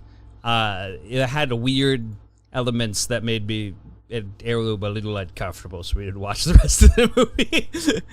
I'll say it. There was like a brutal rape, and we were just out. We noped out of it. It was really bad. And it didn't really seem like the movie was great to begin with, so we're like, this isn't worth continuing. So we'll just put it in the never again category. Yeah, never again. Never even in the first place. Never worm again.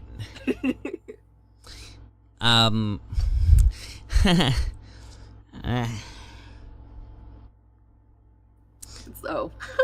Yeah, here we are. We wormed our way over to... Oh, sorry. Yeah. We wormed our way over to Mandy. Ladies and gentlemen, I am going to be honest with you. I hate this movie. The fact that people have this in their, like, top 5 movies for Nick Cage blows my mind. It is so bad.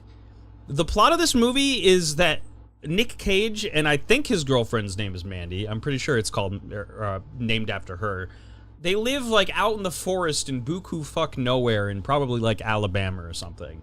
And they're hippies. They're druggies. They get high all the time, and she's, like, an artist.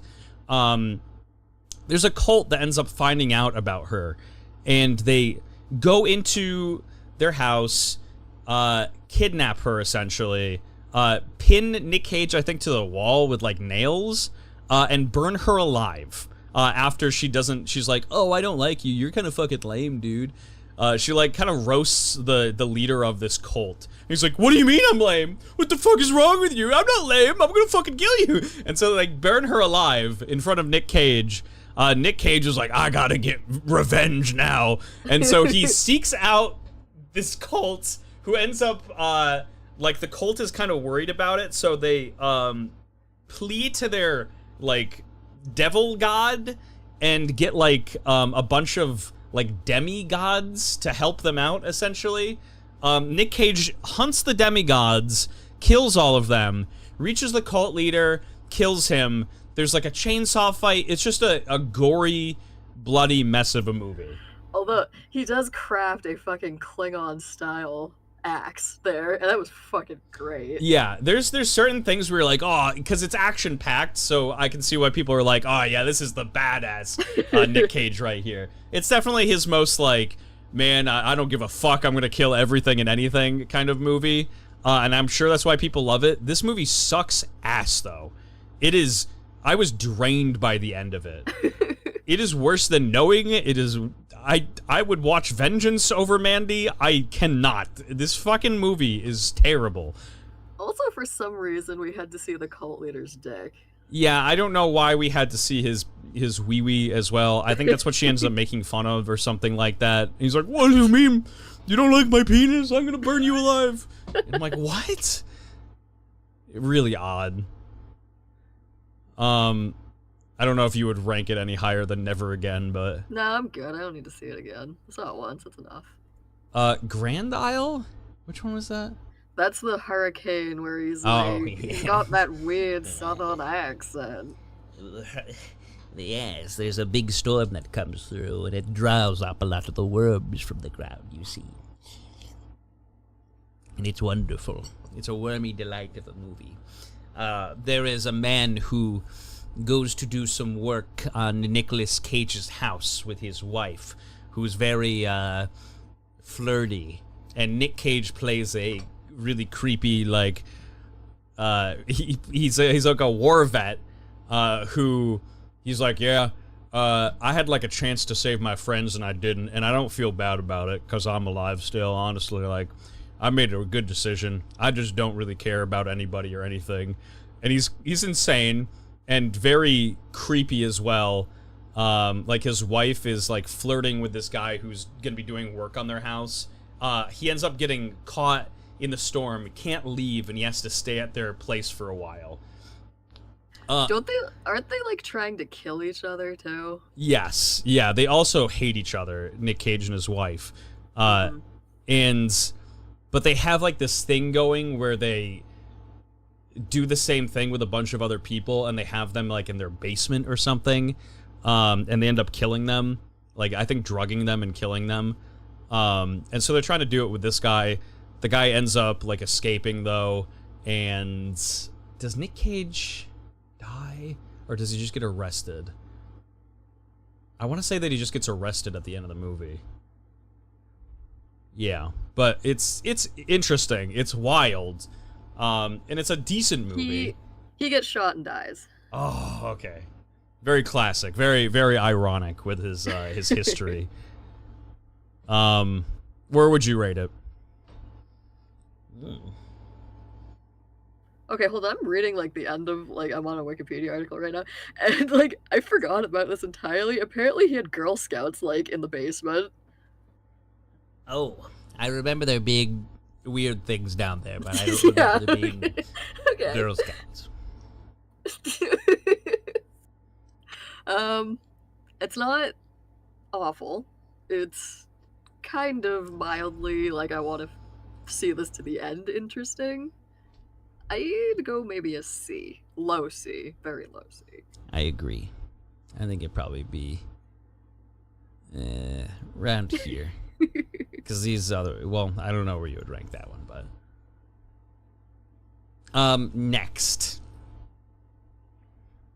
Not next on the list, but yes, next on the list and the movie. Next. Oh, that's when you can like see into the future. Yep. Like a few minutes into the future. Baby. The better version of knowing.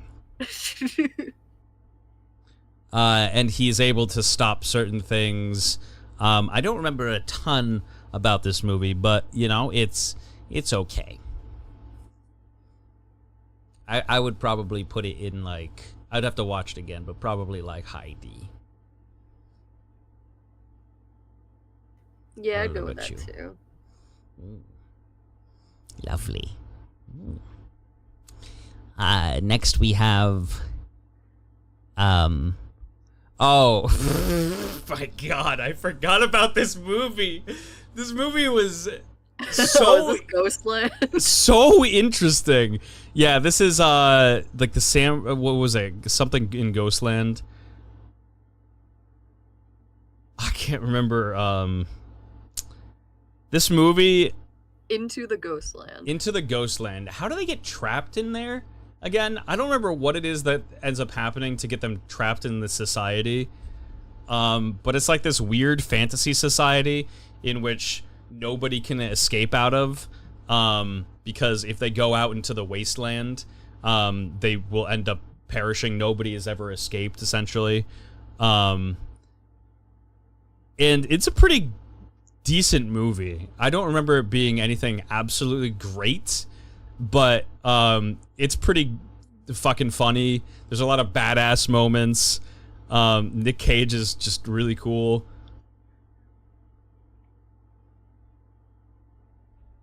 I'm trying to remember. Like, there's like weird fights. He's in full fucking leather.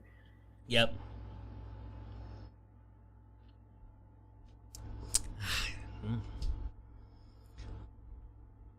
He doesn't fight against any Alaskan bullworms, if I remember. He just fights people. Oh my god, I'm reading the fucking description. It's so wild. It is. Yeah, it's hard to explain this movie without actually just watching it, because it's just like so out there. It's some region in Japan that is quarantined following a toxic waste spill. Mm-hmm. And there's like clashes between fucking clans and shit. It's great. Yeah. And like the governor of one of them, remember he has all like the he has a bunch of young women. Prostitutes. Yes. And they're all young women. He's like a fucking Colonel Sanders looking guy. He called them his granddaughters. Yes, it's really creepy. They do a good job of making him like really odd and villainous, and like you just don't like him. I did like this movie. I would put it in like B. It was one that I would watch again. I agree. That's a good place. Crawl your way up on the B ranks. Ooh, very good. Unbearable weight of massive talent. Oh god, this is one you made me watch. This is a newer Nick Cage movie, in which him and Pedro Pascal act together. Nick Cage plays himself, and he's a loser. And the best thing about... sorry.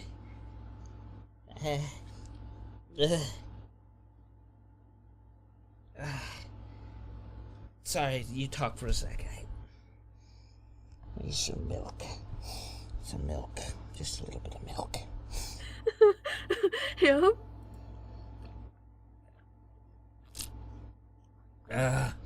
Okay. Right, so it's Nick Cage. He's like lost all his money, which true. Yeah, actually true. Actually happened. Oh. And he gets offered like a certain amount of money. Mm-hmm. By a somebody who's fan. Yeah. A really super fan to attend a party or some shit like that. And then hijinks ensue. Yeah, he gets intercepted by like secret agents who are like, hey, you just got invited to like a major drug den. Like, this guy is a drug lord who we've been trying to hunt down for a really long time. That's right. And it's Pedro Pascal. And they're like, we need you to go in there and do like a covert fucking just spying job on this guy and see what you can find out about him, because they're planning something. And it ends up at the end of the movie. I won't spoil a lot of things, but it is so good. It is incredibly self-aware. Nick Cage gets to argue with old Nick Cage. Like old Nick Cage gets to argue with like his like previous form. It is fucking wild, and he screams a lot. There's a lot of like Nick Cage doing drugs and self-indulging, because he ends up liking this guy because he's like, Nick Cage, I'm a huge fan. He's like, this one movie that you did, I love it. And he's like, oh wow, somebody who actually respects me. It's so good. Neil Patrick Harris is there. Demi Moore is there. It is just so easily an S. It might be. It's like in my top 3 for Nick Cage movies. I don't know about you. What do you think? I would put it A, maybe high A. Okay, so I'm gonna go the in between. Go probably like right here. Okay. Oh yeah, because it's one of my favorites. It's like top 3 for me. What do we got next? Willy's Wonderland. Oh god, this is yours. You... Willy's Wonderland. Ooh, the worm. There's a wormy boy in chat. Hello. You appreciate worms as much as I do you? Do you enjoy warm milk and walks in the park?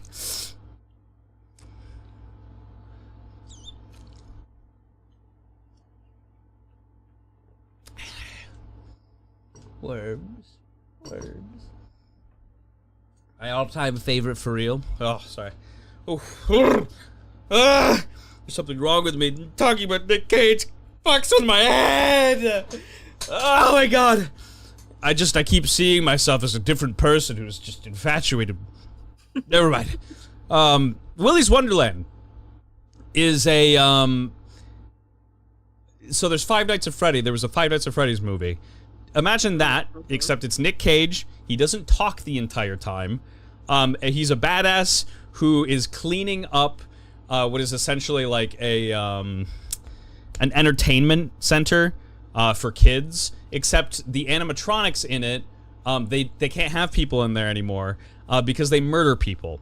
They have to sacrifice people to the animatronics in order to make peace with them so they don't destroy the entire town. So like the sheriff of the town like breaks down people's cars and then is like, sorry, we can't take your check, like we need cash, buddy, so you're gonna be stuck here for a little while until like we can actually clear you out, and like we'll get you all set up though. And so they offer him a job at Willy's Wonderland with the animatronics to clean. He shows up there and he doesn't give a flying fuck. Nick Cage is just like, I'm set here to clean. So he's just like, he puts on his work shirt and he takes his mandated breaks by playing pinball.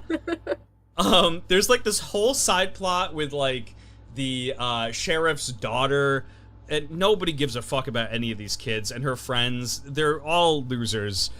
She's like the least annoying out of all of them. But they end up trying. They see that Nick Cage is inside Willy's Wonderland, and they're like, "Get out of here, Nick Cage! Like, get out of here!" But Nick Cage is just like, "I'm here to do a job," and he ignores them. They break into the establishment. A lot of the kids die except for one, who's the main kid. And Nick Cage slowly and periodically kills all the animatronics. Puts on a new shirt, opens up a can of like an energy drink, drinks it, plays pinball, and then he's like, "Oh, my work break's over." Actually, sorry. While he's playing pinball too, he dances. This movie is fucking. It is as good as it sounds. But yeah, there's a lot of action. Nick Cage doesn't speak a single word throughout the entire movie. I was gonna say, doesn't he like barely talk? I think he grunts at one point. Mm-hmm. And that's it. I don't think he says a single word. But yeah, it's really good. I would put it in like low S. Not the bees. Hello, James Baker. Little bakey boy. Where would you slither this one into? I'll go with S too. It's all right. Oh God. The next one is Pig. Yeah. One of his own favorite movies, by the way. Yeah, self-acclaimed, like, one of Nick Cage's favorite movies that he's ever done. This came out, I think, in 2019. It's one of his more recent movies. I was really excited to watch this movie because when I saw the trailer, I was like, wow, I don't think I've ever seen anything that's like this. Nick Cage lives as a hermit in, like, the boonies. I would say maybe, like, Bama is where he lives here. But yeah, he lives as like a hermit away from society, and he has like this treasured pig who hunts mushrooms for him. It's Oregon, Portland. Oh, is it Oregon? Yeah, because Really? he's a oh, I won't spoil it as you go along, but Oh, interesting. So it's in Oregon. He lives like by himself in the woods, and one day people show up to his house, rob him blind, and take his pig. And he ends up waking up, going into the city, and it's like this really, really, really interesting dynamic of a hermit showing back up in society, like full Castaway levels of hermit, and trying to integrate himself back into society and find the proper people to talk to get his pig back. All he wants is his pig back. And you end up finding out more and more about him. He ends up being this really, really well-known, world-renowned chef. And he I was gonna gets... say Oregon chef. Yep. And there's bum fights. Nick Cage ends up entering the bum fight. It is the best part, yeah, for sure. And man, I was so intrigued with this entire movie. But by the end of it, I can't really give you the ending without spoiling it, but it's dumb. It's dumb. It's very bad. It's very dumb. The movie, for how interesting it is, ends up not being worth it because of the way they kind of end it. I still thought it was a decent movie throughout it, so probably in C. Yeah, I'll go with that. See, I see. I'm going to put it around there, I think. I can feel the milk going throughout my system, crawling throughout my organs like worms.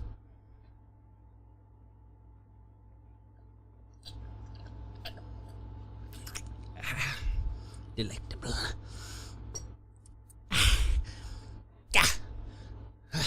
Do you ever wish to cast spells on people to put worms on their bodies? Answer my question, chap. Are you a worm enthusiast like me?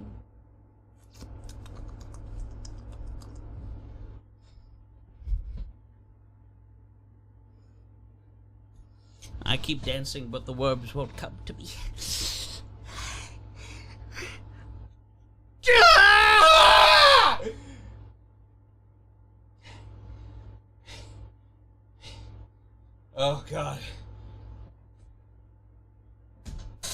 Oh god. Where am I? Right. Okay, Nick Cage. Where are we at next? Oh, Vampire's Kiss. One of the best movies. This movie is famous for all the right reasons. This movie is the highest meme potential of any Nick Cage movie. And I know that is saying a lot because there's so many wild Nick Cage moments, especially in like Bad Lieutenant and Drive Angry. Like there's wild things that happen in those movies, but none of them compare to Vampire's Kiss. You have Nick Cage with accent.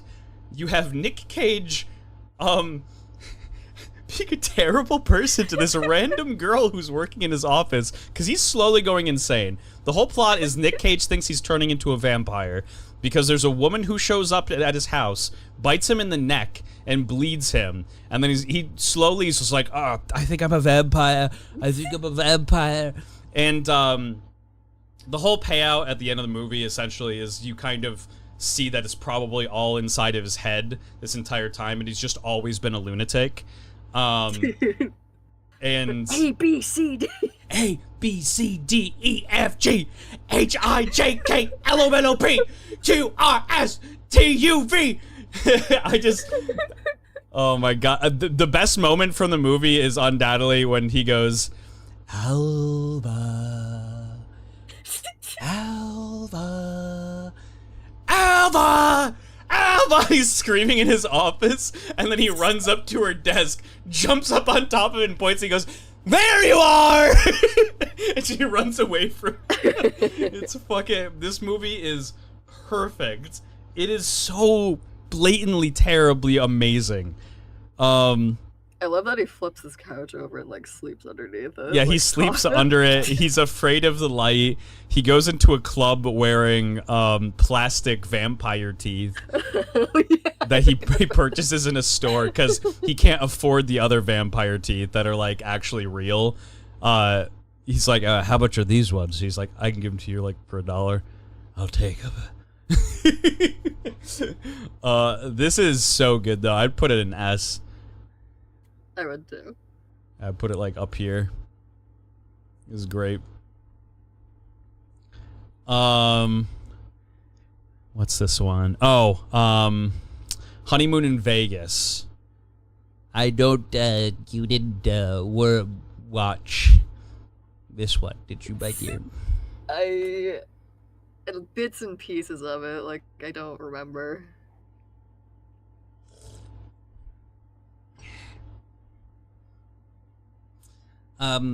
This movie, it's pretty good, pretty decent. I like it well enough. It's very endearing. Nick Cage ends up, just to give you an idea, skydiving as Elvis at Las Vegas with a bunch of other Elvises, and he parachutes down into the Strip. It's very cute, very endearing, and I would probably put it like in B, probably around here. I liked it. Oh right, Sarah Jessica Parker. Okay. Yep. Yeah. Sarah Jessica Parker. Is this City of Angels? Oh god, yeah. Yes, the city of wormholes. Crawly little delights. City of Angels is a movie in which Nick Cage plays an angel, and he is a little bit different than the other angels. Some of them are curious, but Nick Cage is particularly curious with this one woman who is a surgeon, and she ends up failing one of her surgeries and takes it personally on herself, and he kind of no other people can see these angels. She sees him, and so he goes, oh, a woman that can see me. And he drops down into her life. She's already married, by the way. This is a theme with Nicolas Cage. He likes to worm his way into marriages. He meets this woman and starts slowly trying to court her in a very innocent, kind of angelic way where he doesn't really understand the concept of love, but knows that he has it. And she is slowly loving him back, but at every interval he's like kind of being very mysterious, and then finally tells her that he's an angel, and she goes, what? Huh? But yeah, she ends up, by the end of the movie, what ends up happening... Yeah. She ends up believing him by the end of the movie because there's this other angel, a fallen angel, that is like having, I think he's having like he had like a heart attack or something, and he was in the hospital, and they end up saving his life. Nick Cage comes across him, and he's like, oh, hey, I know you. You're an angel, right? And he's like, how do you know that? Like, how could you even tell that I'm an angel? And he's like, I'm an angel too. I'm just a fallen angel. And it really... he goes like, I was an angel and I became human. Right. Which is why I say, like, kind of fallen angel, because he chose to reject his, like, heavenly father, essentially. Dude, when I think of fallen angel, I think of, like, demons. Yeah, which is where I thought it was going. I thought, for sure, in my mind, I was like, dude, this guy is playing him. This guy is, like... some type of like demon. Oh, alright. Yeah, that's why I thought, I was like, man, this guy's definitely like a fallen angel who's trying to trick him into becoming like a fallen angel. But it isn't really the case. It's just a guy who was an angel originally, decided to become a human as like a deal. It's like a one-way deal. And by the end of the movie, they go out to a cottage together, they make love. Nick Cage denounces his kind of right to be an angel and becomes a human. She ends up dying. Why does she die? She ends up leaving. She's riding her bike and she gets hit by a car. Wasn't she like running away though? No, she was just riding her bike. Oh. She puts her arms out like she's flying.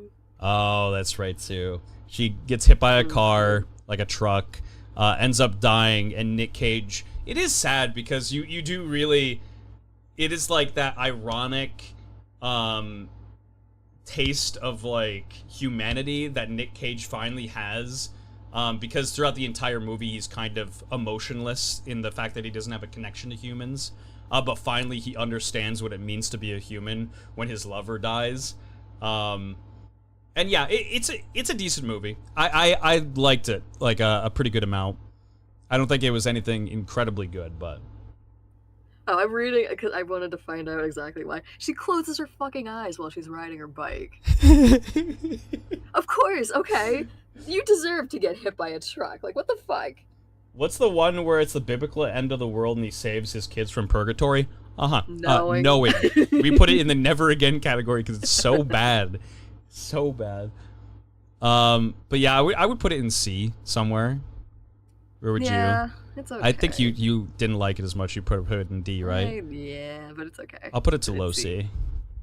I liked it. I thought it was worth watching again because it had some good moments. It is kind of creepy seeing Nick Cage being endearing though, because he just looks like he's stalking her. Yeah. Like when he stalked that model in fucking Lord of War. Which one is this one? Our last one. I can't tell. Oh, is it Ghost Rider? I think so. I see fire. It has to be Ghost Rider. I'm going with Ghost Rider. It's Ghost Rider. Isn't this Ghost Rider here?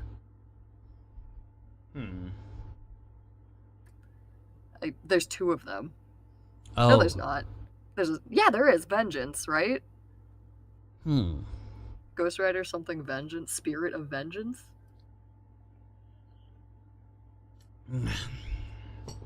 Ghost Rider, where would you put this lovely little squirmy movie? Slimy. Nicolas Cage's algorithm going to bring him here to see this?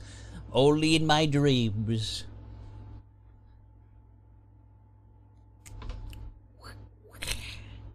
Yeah, that is the Ghost Rider poster. I just looked it up. Ghost Rider I watched once. Yep, so did I. Like 100 years ago when it came out. Not to be anticlimactic with the end of our list here, but it is, not as memorable as... Yep. I would probably put it in, like, low B or high C. I'd go high C. High C. Very good. Yes. Yes. As the ritualistic end to our ceremony here. Hold on. Let me take a little sip here.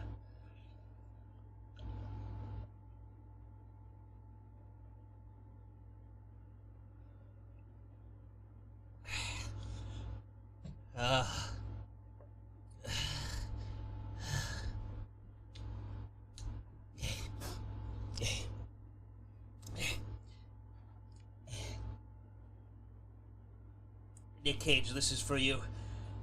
Oh, goodness. Oh, goodness. Nick Cage, I love you so much.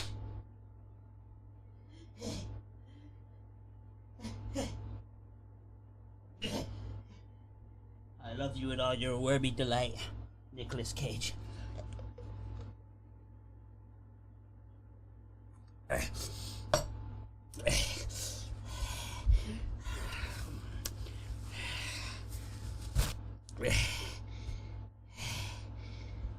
There's milk all over my floor.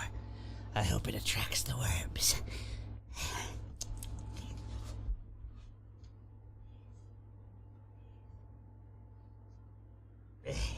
And that is the end of our Nick Cage tier list.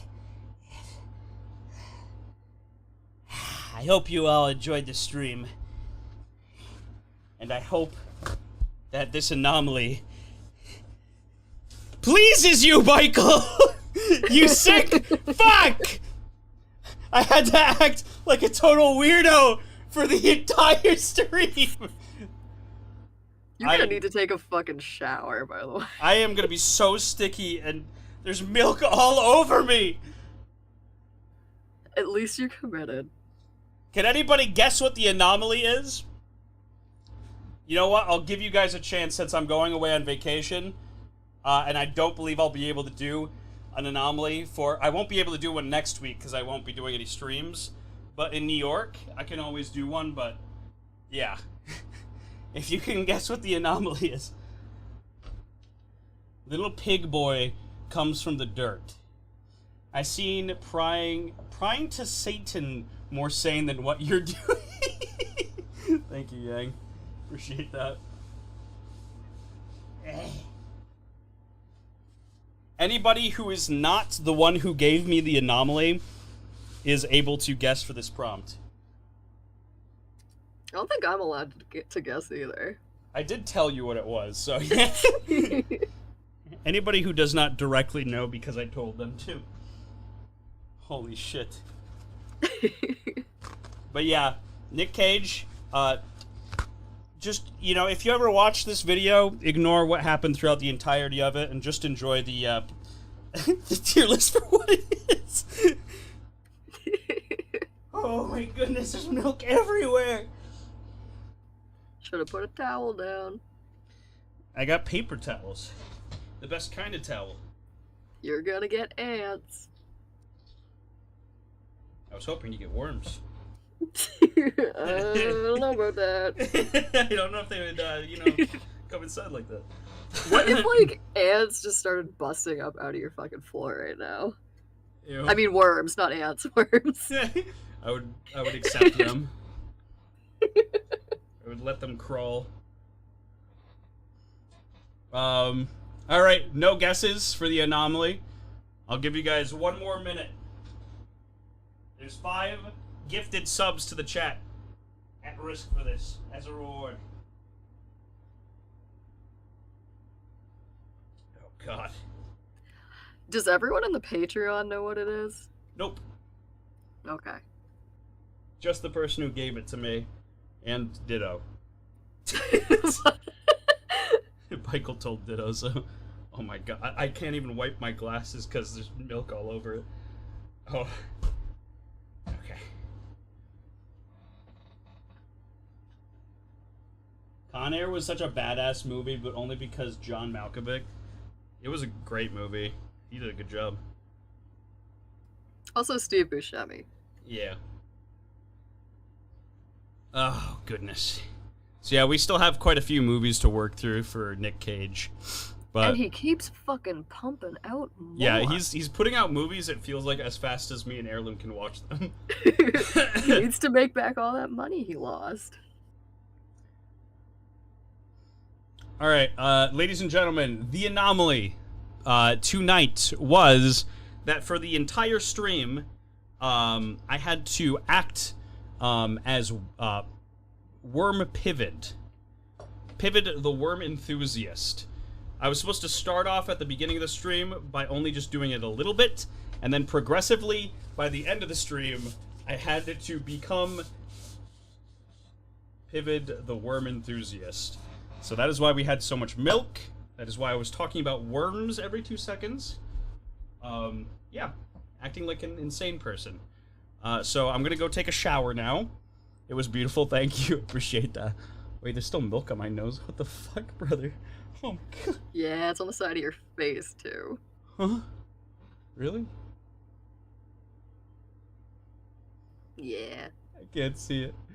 Other side. Fuck. Way over here. Yep, there you go, all over your face. Oh my god. Ah, it's sticky! But, there you go, you're getting it. that is the last stream of the week.